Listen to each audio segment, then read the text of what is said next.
అంటే అమీన్పూర్లో భూబకాసులు రెచ్చిపోతున్న విషయం కూడా తెలుస్తోంది. ఎంఆర్ఓను మనం సంప్రదించినప్పుడు కూడా భూమికి సంబంధించి వివరాలు ఇస్తున్నారు తప్పిస్తే యాక్షన్ తీసుకోవట్లేదు. రాజు గారు, ఇక్కడ మన ల్యాండ్ ఎంక్రోచ్మెంట్ యాక్ట్ కూడా అదే చెప్తుంది. ఎంఆర్ఓ గట్టిగా నిలబడితే ఏ భూమి కూడా కబ్జా జరగదని చెప్తున్నారు. కానీ ఇప్పుడు ఈ భూమికి సంబంధించి చూసుకుంటే అక్కడ ఉన్న పర్సన్ ఫిమేల్, ఆవిడ కూడా భూమికి సంబంధించిన డీటెయిల్స్ ఇస్తున్నారు, కబ్జా జరిగిందని చెప్తున్నారు. నిజంగా ఆవిడ పోలీసులతో వెళ్ళి అక్కడ చర్యలు చేపడతాయి. ఇప్పుడు మా రిపోర్టర్స్ వీళ్ళు చెప్పినట్టుగా కూడా అక్కడ కూల్చివేసేస్తే కనుక కట్టడాలు చేపట్టడానికి ఎలాంటి అవకాశం ఉండదు. సో ఇక్కడ స్ట్రాంగ్గా నిలబడాల్సింది ఎంఆర్ఓ. ఎంక్రోచ్మెంట్ యాక్ట్ ప్రకారం చూసుకున్నా అదే జరుగుతుంది. సో ఇప్పుడు ఎంఆర్ఓ కూడా తను భయభ్రాంతులకు గురవుతున్నాను, నా మీద కూడా ఒత్తిడి వస్తుందని చెప్తున్నారు.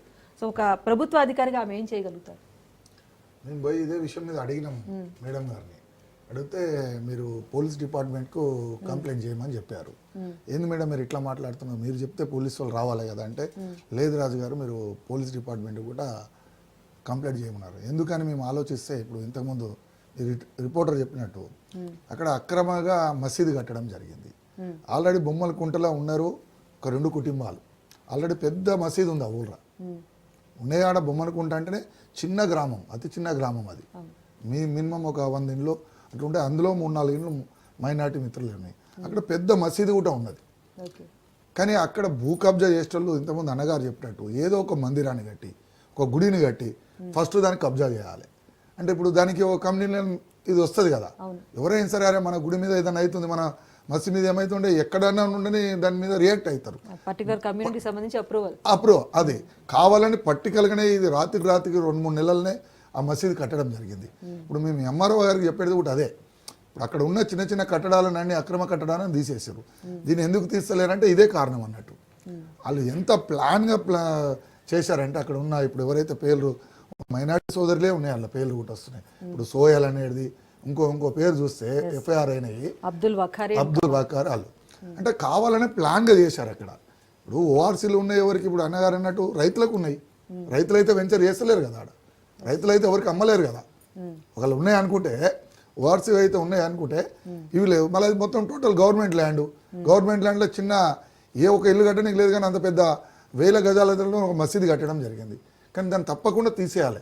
ఎందుకంటే అక్కడ మేము ముస్లింలకు వ్యతిరేకత కాదు, మేమైనా కానీ అక్కడ ఏంటంటే తప్పు జరుగుతుంది అన్నట్టు. వాళ్ళని అడ్డం పెట్టుకొని వాళ్ళు భూ కబ్జాదారులు ఎవరైతే ఉన్నారో ఇటువంటి అడ్డం పెట్టుకొని వాళ్ళ పబ్బం గడుపుకోవాలని చూస్తారు. అన్నగారు ఇంతకుముందే చెప్పారు, పెద్దలకు వాళ్ళకి అనుభవం కాబట్టి కావాలని ఏదో ఒకటి అక్కడ గుడి కట్టాలి లేకుంటే మసీదు కట్టాలి, దాన్ని చూపెడితే మన అందరూ అవుతారు కదా మనకు సపోర్ట్గా అనే ఒక ఆలోచన చేస్తున్నాం. కానీ దానికి ఎప్పుడు భారతీయ జనతా పార్టీ సహించదు. భవిష్యత్తులో ఈ ల్యాండ్కి సంబంధించి వివాదాలు వచ్చినా కూడా అక్కడ ఒక మత కల్లోలం రెచ్చగొట్టాలనే ఉద్దేశం కూడా ఇక్కడ కనిపిస్తుంది. అంతే కదా. ఇప్పుడు మేము కూడా దాని కింద ఒక మల్లన్న గుడి ఉన్నది, ఇప్పటికీ పురాతనమైన కాలేది చిన్న గుడి ఉంది. మేము దాని గురించి ప్రస్తావిస్తలేం కదా. ఇప్పుడు వాళ్ళ ఉద్దేశం ఏదన్నట్టు ఎప్పుడేదన్నా అయితే ఈ మత కళలో రెచ్చగొట్టాలి, మా భయమే అది. అందుగురించే భారతీయ జనతా పార్టీ ముందుగానే పసిగట్టి అక్కడికి వెళ్ళడం జరిగింది అన్నట్టు. రేపు ప్రజలు ప్లాట్లు కొంటారు, ప్లాట్లు కొంటే వాళ్ళు అక్కడ ఒక రకమైన వాతావరణం క్రియేట్ చేస్తున్నారు అన్నట్టు. ఇందాక చెప్పాను కదా, ఎక్కడో యూపీ నుంచి వాళ్ళు, బీహార్ నుంచి, అసలు రౌడీలు అంటే వాళ్ళు చూస్తేనే మాకే భయం అవుతుంది. 6-7 ఫీట్ల హైటు వాళ్ళు ఒక రకంగా ఉంటారు. మేము అడిగినాం పోయి డైరెక్ట్ మేము వీడియో తీసినాం, వీడియోలు కూడా ఉన్నాయి మా దగ్గర. అవును మాకు ఎవరో బీహార్ నుంచి అతను పెట్టారని చెప్తారు.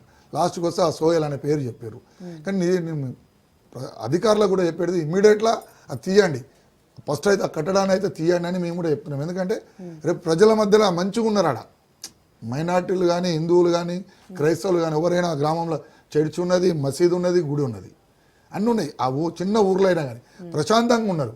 కాలిపిల్లిగా ఇప్పుడు అక్కడ పెద్ద ఒక మసీదు పెట్టేసేసి దాన్ని ఫోకస్ చేసి దాన్ని ఒక రెచ్చగొట్టి దాన్ని ఈ యొక్క టాపిక్ని డైవర్ట్ చేయాలని, ఏదైతే భూ కబ్జాకు సంబంధించిన టాపిక్ ఏదైనా ఉందో దాన్ని డైవర్ట్ చేయాలని ప్లాన్ మత కల్లాలు దాన్ని డైవర్ట్ చేయాలని. కానీ మేము దాన్ని అందుగురించే సానుకూలంగా ఉన్నాం ఇప్పటి వరకు కూడా. లేకుంటే చాలా దాన్ని వేరే ఉండే. కానీ మాకున్న అవగాహనతో కూడా అట్లా చేస్తాం. ఇప్పుడు అధికారులు చేయకపోతే తర్వాత ఎలా అవుతుందో చూద్దాం అది. నరసింహారెడ్డి గారు.